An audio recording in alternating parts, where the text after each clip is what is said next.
Pessoal, falando nisso, eu quero trazer ainda sobre economia a questão da taxa básica de juros em 13,75%. Durante o Fórum Empresarial Brasil-Portugal, do qual Lula participou, ele disse que o governo brasileiro não pretende privatizar as estatais e ele voltou a criticar a taxa de juros, a Selic, estabelecida, mantida em 13,75% pelo Banco Central. Vamos ouvir o que disse o presidente da República, depois jogamos aqui para o nosso debate. No Brasil, a taxa Selic, que é a taxa referencial, está 13,75. Ninguém toma dinheiro emprestado a 13,75. Ninguém. Não existe dinheiro mais barato. E a verdade é que um país capitalista precisa de dinheiro. E esse dinheiro tem que circular, não apenas na mão de poucos, na mão de todos. É por isso que eu digo sempre, a solução do Brasil é a gente voltar a colocar o pobre no orçamento.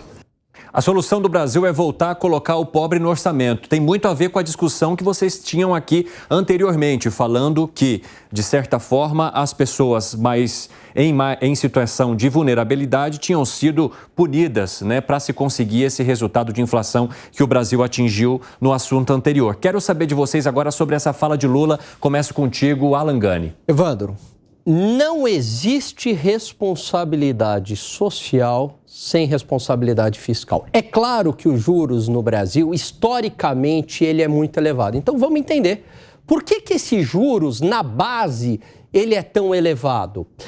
Em parte, em boa parte, é porque o tamanho do Estado brasileiro é gigantesco. Então, para financiar esse monstro estatal brasileiro, o governo ele tem que oferecer altas taxas de juros, caso contrário, ele não consegue se financiar.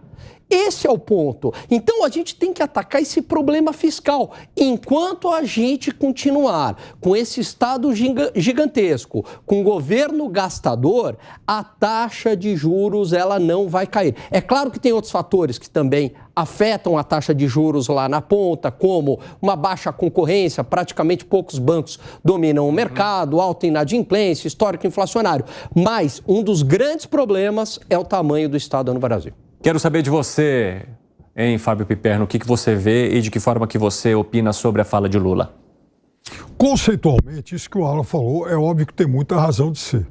Agora... Conceitualmente, você fez questão de destacar isso. Por quê? Não. Na prática... Não é nenhum deboche, não. É que, vejam, em qualquer economia, em qualquer sociedade do mundo, as decisões políticas, as decisões de governo, elas vão ser pautadas pela influência daqueles grupos que são mais próximos dos governantes.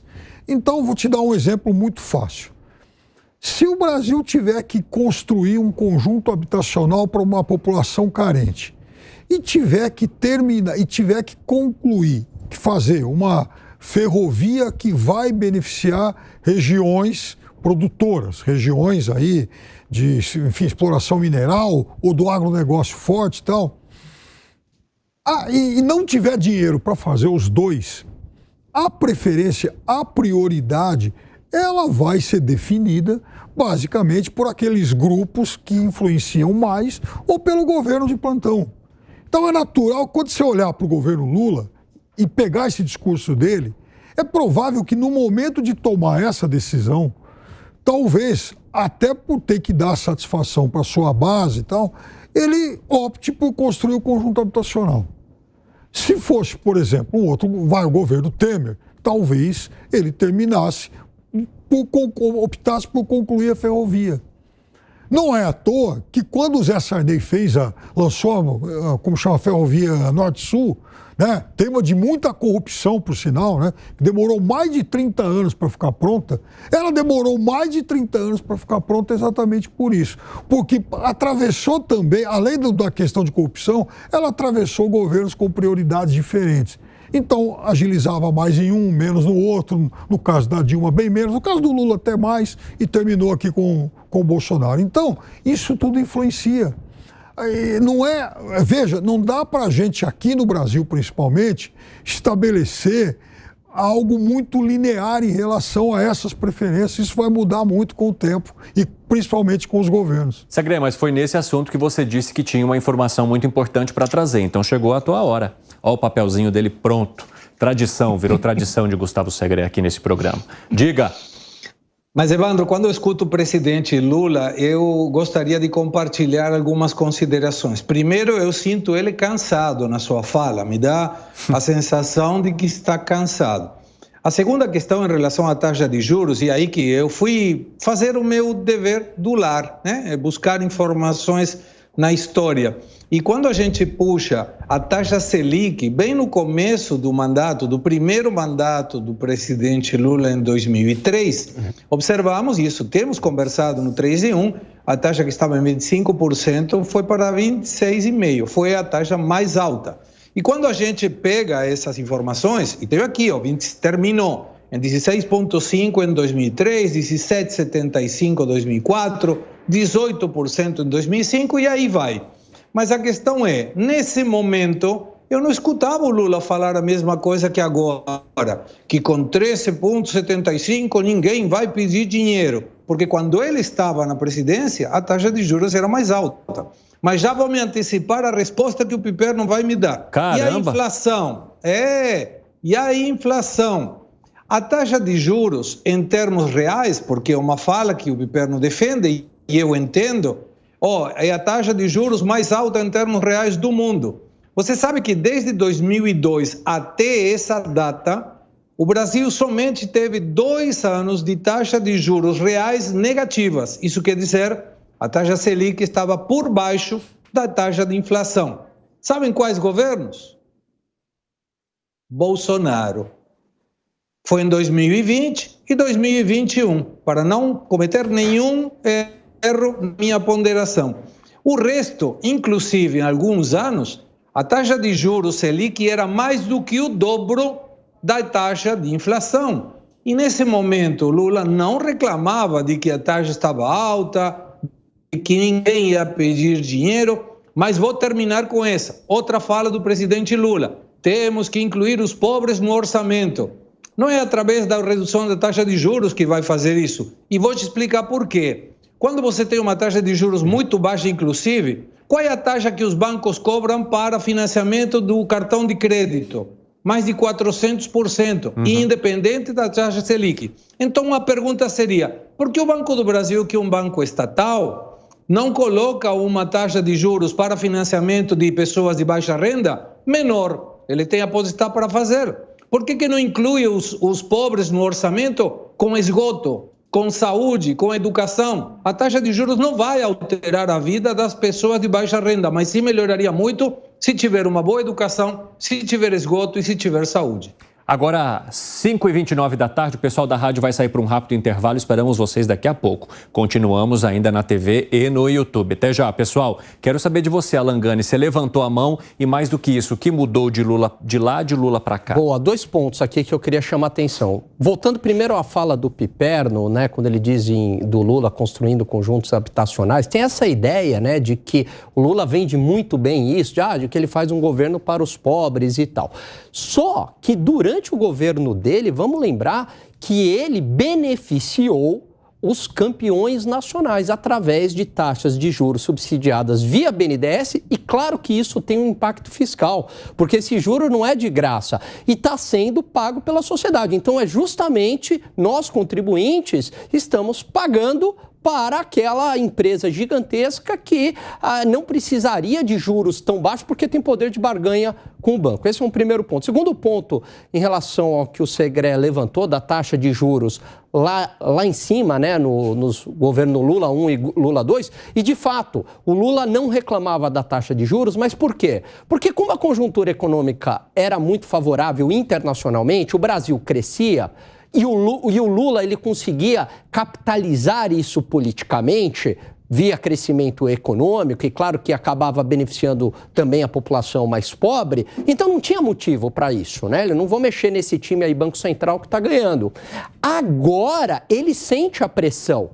E ele sente essa pressão e me parece que ele está arrumando já um bode expiatório, que é o Banco Central. Porque ele não vai entregar crescimento econômico, ele não está acostumado com isso. Ele não está acostumado a lidar com essas adversidades, porque ele pegou um mundo diferente. E esse mundo é muito mais desafiador. Então ele já tem a desculpa de que, eu não estou conseguindo crescer, a culpa é do Banco Central. Mas ele mesmo se contradiz porque lá atrás, como o Segré bem trouxe, a taxa de juros era muito maior e ele não tinha esse discurso. E Perno, você enxerga essa contradição? Mas de forma alguma. Por quê? Nossa, é muita coisa aqui. Bom, primeiro, o Lula entregou sim, né? Enfim, crescimento de 4, 5, 7,5% no último ano. Mas naquele momento, primeiro, não é verdadeira a história de que o Lula, o governo dele, tenham ficado silencioso em relação às taxas de juros de fato muito altas. O José de Alencar, o vice-presidente da República, era o personagem escalado para, a cada informação de taxa Selic, a cada anúncio de taxa Selic, o cara para ir lá na frente e esbravejar. Sempre foi feito isso, virou até um marco meio folclórico do governo Lula. De fato, quando o Lula assume, ele herda uma taxa de 25%, altíssima, e no primeiro mês o Henrique Meirelles já aumenta para 26,5%. O Zé Alencar quase teve um piripaque naquele mês. E qual foi a explicação, qual foi a razão para o Henrique Meirelles fazer isso? Bom, primeiro momento de um governo de esquerda, no Brasil, pelo menos liderado por um político criado da esquerda, porque o governo já tinha, inclusive, muita gente conservadora em ministérios importantes, o próprio Henrique Meirelles. Então, era um recado a dar para o mercado. Falou, bom, aqui tem austeridade, podem confiar na gente. E essa taxa foi declinando de forma muito lenta. Durante todo o governo Lula, essa taxa ficou em 2 dígitos. Por que isso e por que também a queda não foi mais abrupta? Porque lá havia um problema que é o oposto que acontece agora. Economia superaquecida. Ué, economia crescendo a 4, 5, 7%, se a taxa de juros desce muito, o que acontece, Alan? Explode a inflação. Então, também por razões antagônicas a esse momento, não se podia cortar. Você quer dizer que neste momento seria possível reduzir a taxa básica de juros? O que dá para fazer? Dá para cortar uma taxa de juros quando a economia está crescendo 7 ou quando a economia cresce 1? Olha só, não, a política monetária do Banco Central, à época, eu concordo com a política do Henrique Meirelles, está correta. Agora, o ponto é que agora também, tudo bem que não há o crescimento econômico de demanda que havia naquela época, mas principalmente há um crescimento de demanda de serviços e há uma inflação mundial. Então, também não dá para reduzir abruptamente a taxa de juros, como naquela época. Essa é a pegadinha. Esse é o ponto. Essa é a pegadinha. E veja, o que deu certo foi a política liberal. Foi o que deu certo foi manter aquela política liberal. Que pegadinha que a Faria Lima está fazendo, Piperno? Enfim, a pegadinha que a Faria Lima faz o tempo todo é exatamente colocar o queda abrupta no meio, ou então taxas em 1 dígito. Ninguém está falando isso. O que está se falando é que esse número é muito alto. Agora, esse número tem que ser mais baixo. Quanto? Eu não sei. Aliás, tem muita gente do varejo, muita gente reclamando e, obviamente, ninguém tem o número mágico. Até porque, se tivesse, o número já teria sido incorporado. Agora, a questão é que não dá para continuar tendo a mais alta do mundo. E, aliás, eu recomendo para a leitura dos amigos hoje um artigo publicado no jornal Estado de São Paulo, hoje, do economista e professor de economia, Luiz Eduardo Assis, e o título é Duplo Mandato. Lá pelo meio, por exemplo, ele está falando das proezas do pessoal aí do Boletim Focus. Uhum. Ele chama atenção para umas coisas fantásticas. Por exemplo, no final de 2021, a previsão para 2022 era de um IPCA de 3,3. Chegou a estar no meio do ano lá em 10,1.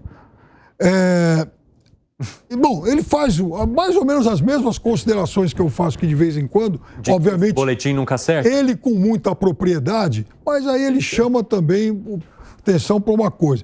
Precisa que o BC se responsabilize não só pelo controle da inflação, mas também pelo nível de atividade. O que ele está dizendo é o seguinte, tem também que ser responsabilizado porque ele está sempre jogando essas taxas para cima, errando muito para cima. Então está na hora de ser cobrado por esses erros também. O Alan Gani. Eu tô assim. Não, eu só vou deixar. Eu vou deixar só ele falar. Rapidinho, Segredo, desculpa. É só uma coisa para deixar o Piperno. Não, o cara vai quebrar o chão. Não, só para deixar o Piperno feliz. Eu tenho um artigo, eu vou até mandar para o Piperno, você vai gostar, onde eu mostro que as previsões do Boletim Focus erram muito. Eu escrevi esse artigo há um ano, está publicado, e eu vou te mandar, você vai ficar feliz. Mas isso mostrando que erra barbaridades. Agora, isso não invalida o bom trabalho do Banco Central, já está previsto queda de juros pela curva. Hoje eu ouvi de um economista que inflação pequena é igual gravidez pequena. Uma hora vai crescer. O que você pensa, Segredo? Concordo. Mas você sabe que naquele momento em que o Henrique Meirelles sobe a taxa de juros, estava em 25% no final de 2002, em janeiro foi para 26%, depois para 26,5% em fevereiro, imediatamente. E qual era o objetivo? Era baixar a taxa de inflação que tinha terminado em 2002 em 12,53%.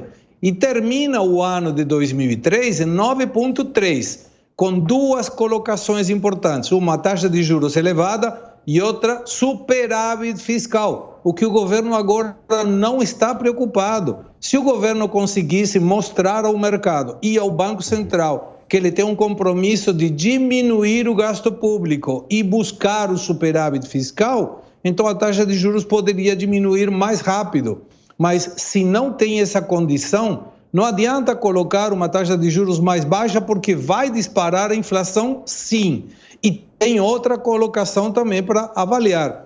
Vai ser, com certeza, a arrecadação não vai subir o que o governo está esperando, o culpado vai ser o Campos Neto. Pode escrever aí. Esse compromisso não ficou claro ainda nessa gestão de Lula, em Fábio Piperno? Não, mas aí que está o negócio. A futurologia é algo que me espanta, porque com base em que as pessoas, quer dizer, ainda uma corrente acha que, que o déficit fiscal ele vai se perpetuar e que esse governo não faz nenhum tipo de compromisso com isso. É só pessimismo isso? O governo já falou que, inclusive, a meta é zerar o ano que vem e terminar 2026 com... Agora, se ele errar, ele tem que ser cobrado por isso. E ele sabe que se ele errar, provavelmente ele vai ser condenado pelas urnas.